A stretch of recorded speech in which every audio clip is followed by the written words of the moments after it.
স্মৃতি। পেঁয়াজ রেখেছি আর খোসা ছাড়িয়ে ছোট মতো তেলটা দিয়ে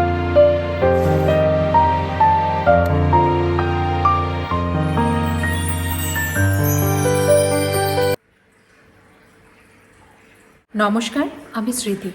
আজ রবিবার, সময় এখন সকাল 10টা, আর এই 10টা থেকে তোমাদের সাথে আজকের ব্লগটি শেয়ার করছি। আজকে রবিবার সেহেতু সব কিছু একটু দেরি করেই শুরু হয়। যেরকম ঘুম থেকে ওঠাও দেরি, সেরকম সব কাজেই দেরি। আর আজকে ঠান্ডাটাও বেশ অনেকটাই কম। গায়ে সোয়েটার না পরলেও কিছু মনে হচ্ছে না, কারণ ঠান্ডাটা সেরকম আর লাগছে না এখন। তবে সন্ধ্যের দিকে এবং ভোরবেলার দিকে কিন্তু বেশ ভালো ঠান্ডা লাগছে। আর এটাই হচ্ছে শরীর খারাপের সময়।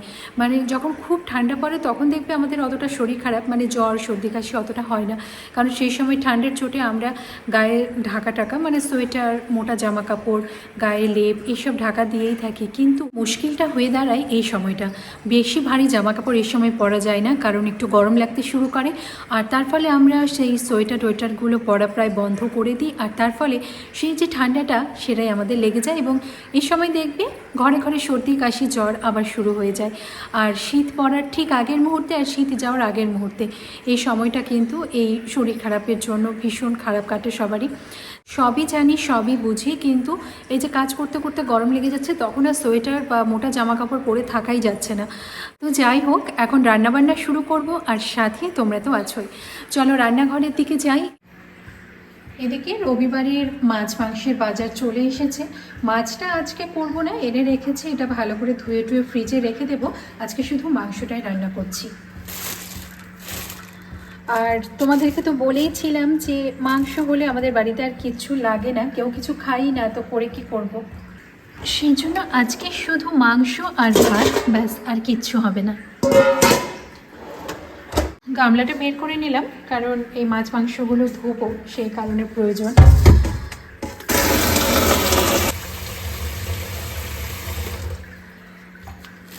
প্রথমে মাছগুলোই ধুয়ে নিচ্ছি, কারণ মাছগুলো তো আজকে করবো না, ধুয়ে আগে ফ্রিজে রেখে দিই। তারপর ওই গামলাটাতেই মাংসটা ধুয়ে একবারে ম্যারিনেট করে নেব, তাহলে আরেকটা বাসন ব্যবহার করতে হবে না।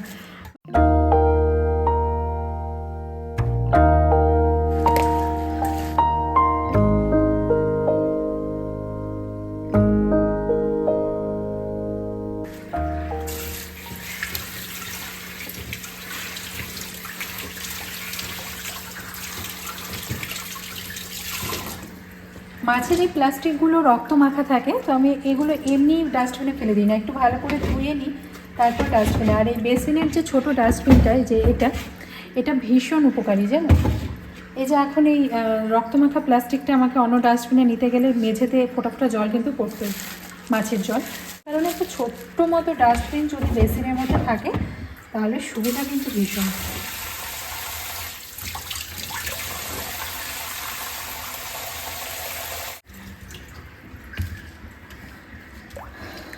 মাছটাই আগে ধুয়ে নিচ্ছি, যেহেতু মাছটা আজকে করবো না, ধুয়ে ফ্রিজে রেখে দেবো।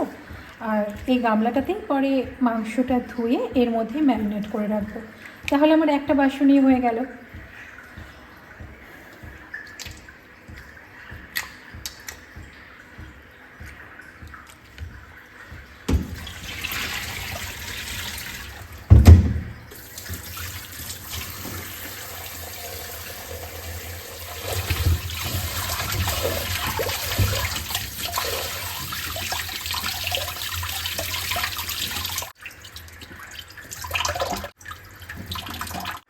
এদিকে কাতলা মাছটা ধোয়া হয়ে গেল। এখন এই বাঁশপাতা মাছ এবং পাবদা মাছ এনেছে, এই দুটো মাছও ধুয়ে নেব।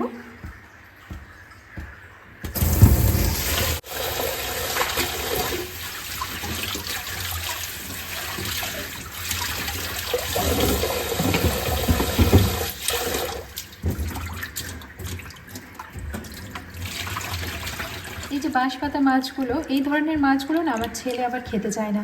এই বাঁশপাতা, তারপর বাটা, ট্যাংরা, এই মাছগুলো আমার ছেলে খেতে চায় না, জোর করে খাওয়াতে হয়, মানে তখন আবার ওকে মেখে খাইয়ে দিতে হয়।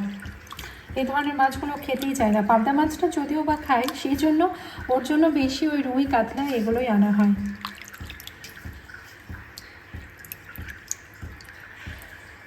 সব মাছ বাজার থেকে কেটেই নিয়ে এসেছে, কাটার কোনো ঝামেলা নেই। শুধু এখন পরিষ্কার করে করে ধুয়ে ফ্রিজে রেখে দেব, আর তারপর আজকে রান্নাটা শুরু করব।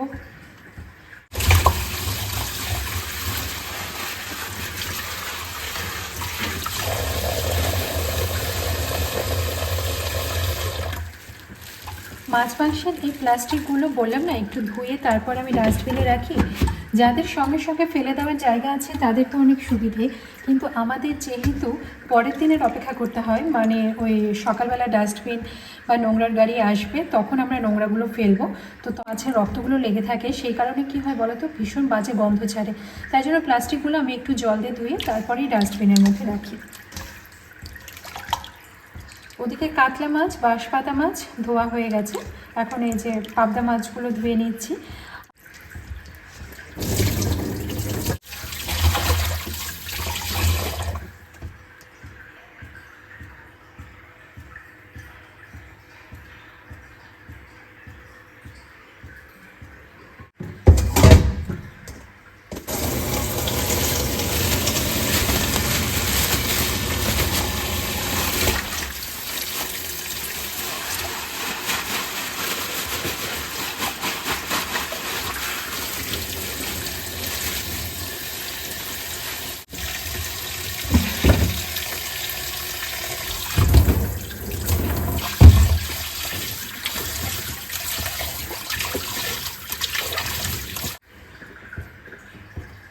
এখানে মাটন রয়েছে, আজকে রবিবার স্পেশাল মাটন রান্না হবে।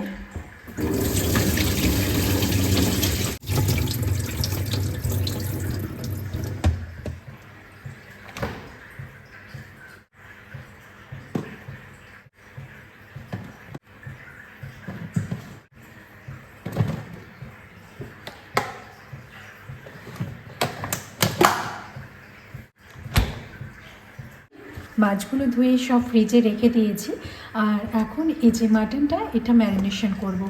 আর ম্যারিনেশনে শুধুমাত্র নুন এবং হলুদ গুঁড়োই দিব।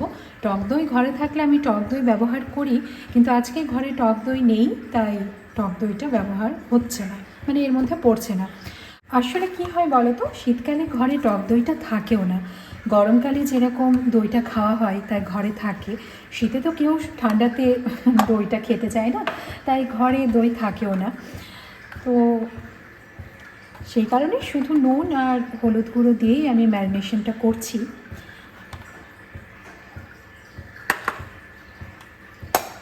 আমি আন্দাজ মতো নুন হলুদ গুঁড়ো দিয়ে দিয়েছি, তবে মশলা কষানোর সময়ও আমি খানিকটা নুন এবং হলুদ গুঁড়ো ব্যবহার করব। এবার ভালো করে মাটন এই নুন হলুদের সাথে মেখে নেব। অনেকেই আছো যারা ম্যারিনেশনে আদা রসুন বাটা, লঙ্কা বাটা এসব দিয়ে একসাথে ম্যারিনেশন করো, আমিও করি, তবে বেশিরভাগ ক্ষেত্রেই যখন আমি আমার মতো করে মাটন রান্না করি তখন আমি ম্যারিনেশনে শুধুমাত্র নুন এবং হলুদ গুঁড়োই ব্যবহার করি। আর ওই যে বললাম, ঘরে টক দই থাকলে অবশ্যই টক দইও ব্যবহার করি। দই দিলে না মাটনের টেস্টটা একদম পাল্টে যায়, অসাধারণ হয়ে যায় তখন। দইয়ের সাথে মাটনের একটা জবরদস্ত বন্ডিং রয়েছে। বেশ অনেকটা বেলা করেই রান্না শুরু করছি। সকালবেলা জলখাবার খাওয়া হয়েছে, তাই দুপুরে রান্না একটু দেরি করে হলেও সেরকম কোনো অসুবিধা নেই। আর রবিবার তো তোমরা জানোই, আমি বারবার একই কথাই বলি যে রবিবার দিন তাড়াহুড়োর কোনো ব্যাপার থাকেই না। দুটোর জায়গায় আড়াইটা যদিও হয়ে যায় রান্না শেষ হতে হতে, তাও কোনো ব্যাপার নয়। চল, ভালো করে আমি একদম মেখে নিয়েছি, এবার এটা ঢেকে রেখে দেবো। এই 1 ঘন্টা মতো এটা ঢাকা থাকবে, মানে 1 ঘন্টা মতো ম্যারিনেশন হবে। এদিকে সবজি বাজার বলতে লঙ্কা, এদিকে আছে রসুন, আদা আর পেঁয়াজ, আলুও রয়েছে। আর এখানে সবজি ঘরে বেশ আছে, আমি আনতে বারণ করেছিলাম, সেই জন্য এই যে নিজের পছন্দের 1 ব্যাগ ধনেপাতা নিয়ে চলে এসেছে। তার সাথে পালং শীষ রয়েছে, ওখানে ভেতরে বেগুন আছে। যেহেতু ঘরে সবজি সব আছে সেই জন্য আমি আনতে বারণ করেছিলামই, তাও যেগুলো নিয়ে এসছে সেগুলো পরে কেটে কুটে একটু গুছিয়ে রাখবো। মানে এই পালং শীষগুলোকে আমি কি করি, ছোট ছোট টুকরো করে ফ্রিজের মধ্যে ঢুকিয়ে রাখি, তাহলে যখন রান্না করি তখন অসুবিধেটা হয় না। এই পেঁয়াজ রসুনটা এখন জায়গা মতো রেখে দেবো। আগের বেশ কিছু পেঁয়াজ রয়েছে, আর এখানে রসুনটা প্রায় শেষের পথেই ছিল। আজকের রান্নাতে এই আগের পেঁয়াজগুলোই ব্যবহার করে নেব, যদিও সব লাগবে না, কিছুটা থেকে যাবে আগের পেঁয়াজ, তো সামনের দিকে রেখে দেব। তাহলে আমি বুঝতে পারবো যে সামনের দিকে পুরনো পেঁয়াজগুলো রয়েছে, আর সেভাবে রান্নাটা করে নিতে পারবো।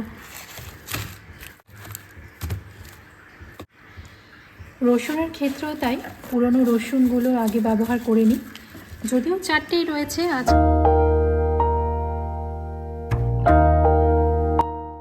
পুরনো 4টে রসুন ছিল, তো আমার আজকে 5টা মতো রসুন লাগবে, তো এখান থেকে আরেকটা রসুন নিলাম, আর 2টো রসুন গোটা দিব। মাংসে গোটা রসুন খেতে কিন্তু দারুণ লাগে। তোমরা খাও গোটা রসুন? না খেলে একদিন খেয়ে দেখো, অসাধারণ লাগে খেতে। অবশ্য যাদের ভালো লাগবে, আমি বলতে পারি না যে সবারই হয়তো ভালো লাগবে। আমার ভালো লাগে মানে সবার ভালো লাগবে তা কিন্তু কখনোই নয়, অনেকেরই ভালো লাগে। তোমাদের যারা ট্রাই করোনি, ট্রাই করে একবার দেখতে পারো, হয়তো ভালো লাগলে লাগতেও পারে তোমাদের। আচ্ছা, এদিকে আমি নতুন পেঁয়াজগুলো রেখে দেবো, কারণ এই সামনের দিকে পুরনো মানে আগের যে পেঁয়াজগুলো ছিল সেগুলো রেখেছি। এদিকে পেঁয়াজগুলো রাখা হয়ে গেছে, আর এবার এখানে কিছু আলু এনেছে, এই যে সাইডে ফাঁকা জায়গাটা, এখানে আলুগুলো রেখে দেব।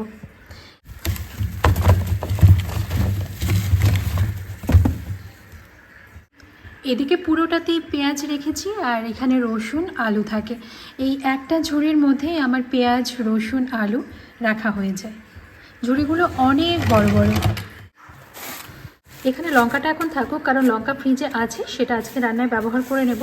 আর আদাও সেম, এখন এগুলো থাকুক, এগুলো আমি রান্নাবান্নার শেষে পরে গুছাবো, কারণ লঙ্কার এই যে বোটাগুলো সেগুলো ফেলতে হবে, আদা ছোটো ছোটো টুকরো করে তারপরে আমি ফ্রিজে রাখি। আর এখানেও সেম তাই, যা যা আছে সেগুলো আমি পরে কাটবো, এখন আমি আগে রান্নাটা করে নিই। আজকে রসুন ও খোসা ছাড়িয়ে চলতে হবে, কারণ ফ্রিজে আর রসুন ছাড়িয়ে রাখিনি। কালকে রাত্রে মানে শনিবার রাত্রেই আমি এই কাজটা বেশিরভাগ সময় করে থাকি, কিন্তু কালকে রাত্রে তো বাড়িতে ছিলাম না, রাত্রে ছিলাম না মানে সন্ধ্যাবেলা বাড়িতে ছিলাম না, একটু বেরিয়েছিলাম। আমাদের বইমেলা এসেছে এখানে, সেখানে গিয়েছিলাম, বেশ অনেকটা সময় সেখানে কেটে গেছে, প্রায় 2-2.5 ঘন্টা মতো সেখানেই ছিলাম। বাড়ি এসে যেটা হয়, কোথাও থেকে ঘুরে এসে তার মধ্যে যদি জানি যে পরের দিন রবিবার সব ছুটি রয়েছে, তাহলে আর নতুন করে কোনো কিছু কাজ করতে ইচ্ছা করে না, মনে হয় যাক কালকে তো রবিবারই আছে, সে তখনই করে নেওয়া যাবে। সেই মতোই হয়েছে আমার অবস্থা। আমি কিছু কেটে কুটে রাখিনি কালকে রাত্রে, আজকে এখন সব কেটে কুটে নিব, কোনো ব্যাপার না, যাই হোক হয়ে যাবে চটপট সব কিছুই। মাংসটা ম্যারিনেশনের সময় পেলো আর কি, যতক্ষণ ম্যারিনেশন হচ্ছে 1 ঘন্টা, আমার অতটাও সময় লাগবে না, আমার ওই 25 মিনিটের মধ্যে সব কাটাকুটি হয়ে যাবে। চলো তাহলে। আর তোমরা তো জানোই, যখন টুকটাক ছোটোখাটো কিছু কাটাকুটির ব্যাপার থাকে তখন আমি ওই চপার বোর্ড আর চাকুই ব্যবহার করি, কিন্তু যখন বেশি কিছু কাটাকুটির ব্যাপার থাকে তখন ওই চাকুটাকু আমার পোষায় না বাবা, তখন আমার ওই দাবঠির প্রয়োজন হয়, কারণ ওটাতে না আমার মনে হয় কি চটপট করে সব কিছু তখন হয়ে যায়। ওই আস্তে ধীরে চাকু দিয়ে কাটার থেকে এটা খচখচ খচখচ করে তাড়াতাড়ি কেটে নেব, আর সব কিছু তাড়াতাড়ি হয়ে যাবে। আজকে তোমাদের সাথে একটা জিনিস শেয়ার করি, দাঁড়াও। যে আমার বটিটা দেখছো, এটা কিন্তু আমি উল্টো বসিয়েছি, মানে এই যে স্ল্যাবটা কাউন্টার টপটা, এখানে না যদি আমি এই বটিটাকে সোজা করে বসাই তাহলে আমি এইভাবে দাঁড়িয়ে কাটতে পারবো না, কারণটা তোমাদের দেখাচ্ছি একটু। অ্যাকচুয়ালি বটি আমাদের এইরকম থাকে, তাই তো, এরকমভাবে বসাতে হয়। এবার তোমরা একটা জিনিস খেয়াল করো, স্ল্যাবের থেকে এই বটিটা কতটা বাইরে চলে এসেছে। এখানে দাঁড়িয়ে আমার পক্ষে কাটা কোনো মতে সম্ভব হবে না, কারণ এর থেকে বটিটা অনেক বাইরে চলে এসেছে, এটা এখানে লেগে আছে, এর ফলে ঘষায় ঘষায় জায়গাটা খারাপ হয়ে যাবে। তার ফলে আমি এইভাবে কোনো মতেই স্ল্যাবের উপর বটিটা তুলে কাটাকাটি করতে পারতাম না। তো আমাকে রীতিমতো ওই মেঝেতে বটি রেখে বসেই কাটতে হতো, অসুবিধাও হতো, কারণ এইভাবে দাঁড়িয়ে দাঁড়িয়ে কাটলে দেখবে কি হয়, কাটাও হচ্ছে, আমি ওদিকে রান্নাও যা যা বসানো হচ্ছে নাড়াচাড়া করতে পারছি, রান্না করতে পারছি, কাজটা সুবিধার হয়। তো কোনো মতে এটা হতো না। বটিটা যদি ছোট হতো তাহলে আমার এই স্ল্যাবের মধ্যে খুব সুন্দরভাবে বসে যেত, কিন্তু যেহেতু আমার বটিটা অনেক বড়, সেই কারণে না সেভাবে আমার পক্ষে সম্ভব হচ্ছিল না। কাটা। তো কী উপায় বের করা যায় সেটা তো মাথাতে সবসময় ঘুরছিলই। আর এই পরিস্থিতিতে আমি ইউটিউবেই একটা ভিডিও দেখি এবং সেখানে একজন বয়স্ক মহিলা তিনি ঠিক এইভাবে উল্টো করে বটিটা ঘুরিয়ে স্ল্যাপের মধ্যে সবজি টবজি কাটাকুটি করছিলেন এবং তিনি ভিডিওটা দেখিয়েছেন যে তিনি বটিটা কেন উল্টো করে কাটেন। এবং তখন আমি সঙ্গে সঙ্গে এসে যখন আমার বটিটা স্ল্যাপের মধ্যে নিয়ে ঠিক এরকম উল্টো করে বসালাম, তখন দেখছি হ্যাঁ আমারটাও ঠিক এইভাবে স্ল্যাপের মধ্যে এঁটেও যাচ্ছে এবং খুব সুন্দরভাবে কাটা যাচ্ছে। তারপর থেকে আমি ঠিক এইভাবেই বটিটা উল্টো করে নিয়ে দাঁড়িয়ে দাঁড়িয়ে সবজি কেটে আমার ভীষণ সুবিধেও হয়েছে। তো তো ওনার কাছ থেকে আমি এই বুদ্ধিটা পেয়েছি। আমরা প্রত্যেকের কাছ থেকে কিছু না কিছু শিখি এবং শিখতে পারি, প্রতিনিয়ত শিখে যাচ্ছি, তাই না? শেখার কোনো বয়স হয় না। এই ছোট্ট একটা ব্যাপারের মাধ্যমে তোমাদেরকে আমি বলছি প্রত্যেকেরই সুযোগ রয়েছে প্রত্যেকের কাছ থেকে কিছুটা শেখার, শুধু আমাদের নিজেদেরকে সেটা খুঁজে বার করে নিতে হবে যে আমরা কি তার কাছ থেকে শিখতে চাই বা আমরা কি সেই জিনিসটা শিখতে চাই। আমাদের মনে হিংসা বিদ্বেষে যদি ভরা থাকে তাহলে কিন্তু আমরা অন্যের সেই জিনিসটাকে কোনো মতেই নিজের মধ্যে আয়ত্ত করে নিতে পারবো না, কারণ তার আগে আমাদের মনে হিংসে বোধটা চলে আসবে যে ওর দেখে এই কাজটা আমি করব। এই মাসিমার ভিডিও দেখে তো আমি যেমন ভীষণভাবে উপকৃত হলাম, এটা আমার ভীষণ সাহায্য করেছে, আমাকে দৈনন্দিন কাজকর্মের জন্য ভীষণভাবে সাহায্য করেছে। দেখো কার কোন জিনিসটা কতটা প্রয়োজন, কার কোন জিনিস তাকে কতটা সাহায্য করতে পারে সেটা সেই ব্যক্তি শুধুমাত্র বুঝতে পারে যে তার দ্বারা উপকৃত হলো। এটাই বলছি যে আমরা সবার কাছ থেকেই সবাই শিখতে পারি। আজকে আমি ইউটিউবে ভিডিও করছি মানে এই নয় যে আমি সবাইকে শিক্ষা দিয়ে বেড়াবো, তা কখনোই নয়, বরং আমিও তোমাদের কাছ থেকে অনেক কিছুই শিখছি। তো এমন অনেক কিছুই হয়তো আমার মধ্যে নেই যেটা আমি তোমাদের কাছ থেকে পাচ্ছি। তো ভালো লাগে তো বলো, আমরা তো এইভাবেই একে অপরের পরিপূরক। চলো মশলাটা কেটে নিই, না তো এরপর দেরি হয়ে যাবে। আমি একটা এরকম কাপড় পেতে তার উপরেই বটিটা রাখি এবং সবজি টবজি কাটাকুটি করি, তাহলে স্ল্যাবটা ভালো থাকবে। এখানে দাঁড়িয়ে দেখে দেখো আমি যে সবজি টবজিগুলো কাটবো আমার ভীষণ সুবিধা হয়েছে। ট্রেটা ওখানে রেখে দিয়েছি, তাহলে আর খোসাগুলো বাইরে পড়বে না, ট্রেটার মধ্যেই পড়বে এবং এই ট্রেটা ধরে ডাস্টবিনে খোসাগুলো ফেলে দিলেই হয়ে গেল। আজকের মাংসে আমি একটু আলুও ব্যবহার করব। এখানে একটাই আলু কেটেছি, আলুটা বড় ছিল, একটা আলুতে এই যে 4 টুকরো হয়ে গেছে, আর বড় 4 টুকরো হয়ে গেছে, আর কাটার প্রয়োজন পড়েনি সেজন্য। এদিকে মশলা সম্পূর্ণ কাটা এখনও হয়নি, মশলা কাটাকুটি করছি, তার সাথে আমি কড়াইটা বসিয়ে তেল গরম করে আলুটা ভেজে নেব। আলুটা ভাজতে ভাজতে মশলা যতটুকু কাটা বাকি আছে সেটা হয়ে যাবে।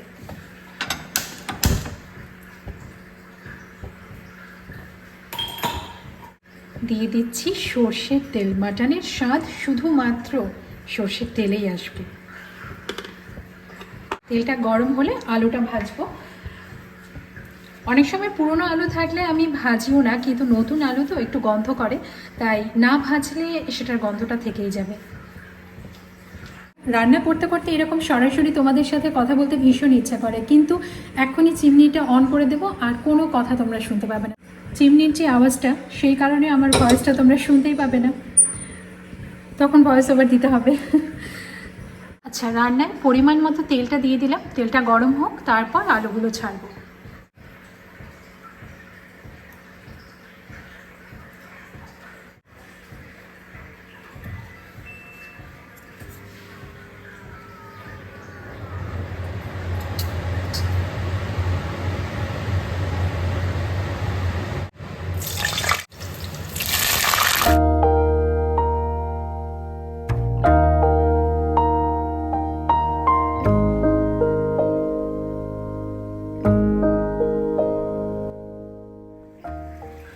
এদিকে মাংসের যে আলুগুলো নুন হলুদ গুঁড়ো দিয়ে ভেজেছিলাম সেগুলো তুলে রেখেছি, আর এখানে মশলা কষানোর কাজ চলছে। প্রায় মশলা কষানো কমপ্লিট হয়ে গেছে, এখন এর মধ্যে মাটনটা ঢেলে দেব। মশলা একদম কষানো হয়ে গেছে, এবার ওই যে নুন হলুদের ম্যারিনেশন মাটন এর মধ্যে দিচ্ছি।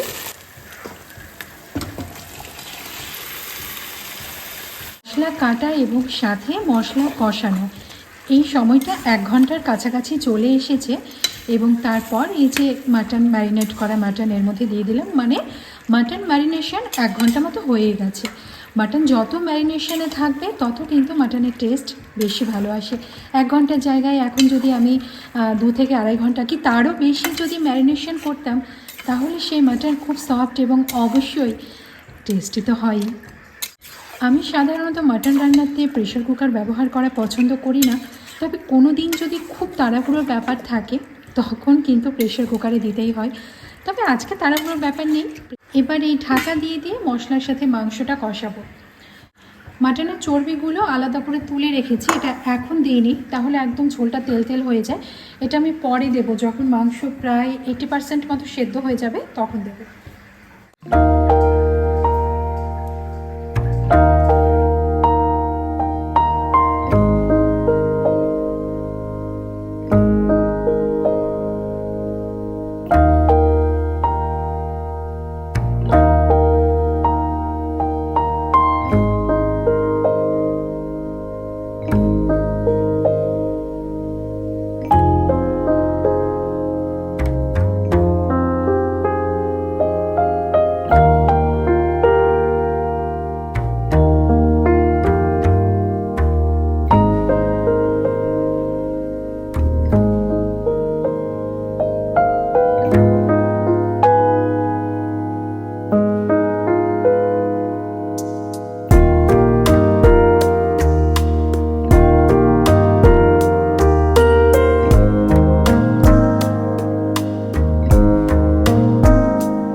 আমার আজকের এই ব্লগটি তোমাদের কেমন লাগলো কমেন্টে অবশ্যই জানিও। দেখা হচ্ছে পরের কোনো ব্লগে। ভালো থেকো বন্ধু।